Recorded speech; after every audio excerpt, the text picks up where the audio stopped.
First thing you're gonna do is raise the car in comfort mode. Wait for the blinkety blinkety arrows to stop blinkety blinking. Also put your car in park, obviously, and put your parking brake on. Now the blinking arrows have stopped. Now you're gonna go to car systems. You're gonna go to servicing and checks. And then you're gonna go to air suspension tire change on. This locks the car's compressor off. The air pressure in the bags will still be the same, but the air compressor will not turn on and off in order to get the car lower or higher.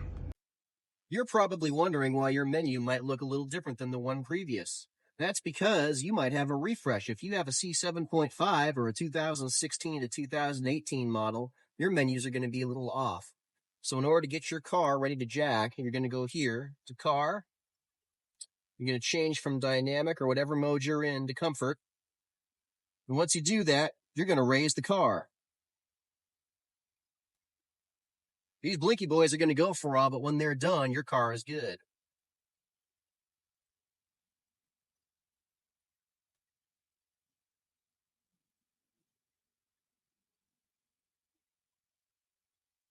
Feels like it takes forever, though.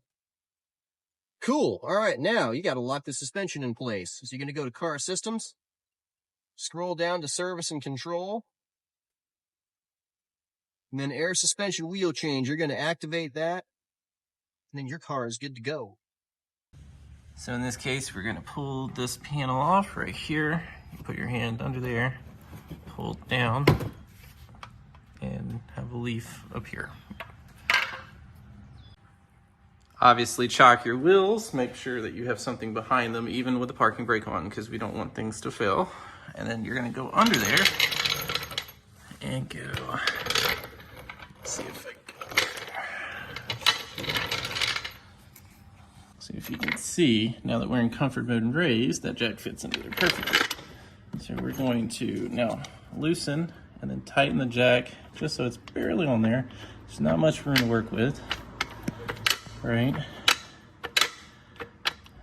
Let's go a little bit at a time until you start to get right there. All right, so it's not on the tire, so now you should just be able to jack up. There you go.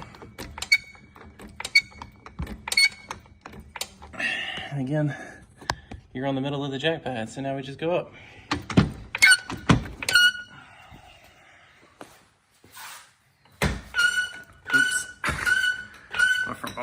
So many times it doesn't matter anymore.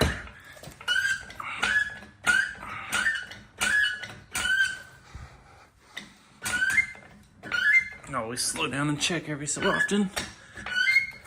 Just make sure it's still good. You can see how it's up under there, but how it's supporting the load.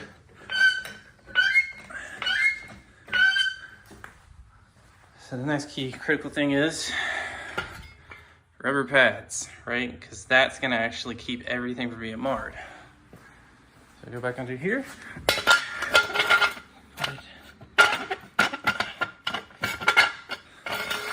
So one more, or two more jacks. 1, 2, 3. Back over here. Now, where am I putting it?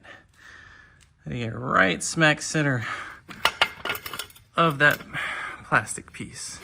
So the idea is that we don't want to touch this. This is bad. If you jack up or hit this, you're going to crack everything. If you touch all of this down here, on the other hand, this is actually directly connected to the metal pinch welds. So you're safe to rest weight on this plastic piece. TJK Motorsport has a billet pad adapter that can actually replace those plastic pieces if you'd prefer not to use these stupid rubber covers on your jack stands, and get your car up quicker. So now we lower it down until it's resting on the jack stand. Come right here, and again, very slowly. Slow, slow, slow. Stop, come back, and check. She looks good, right? come back and let it down the rest of the way, or at least until you see the jack start to go like that, right? So you pull it out. So what I like to do is put it back under there and just a pump just to have it there. Make sure this is tight because you don't want to have the jack stand fail and not have anything else under there. So we've always got a form of redundancy on the jack stand side, whether that be with your jack or with the jack stands. So if you look over here now, so side skirt's okay, right? And it's sitting on the jack stand.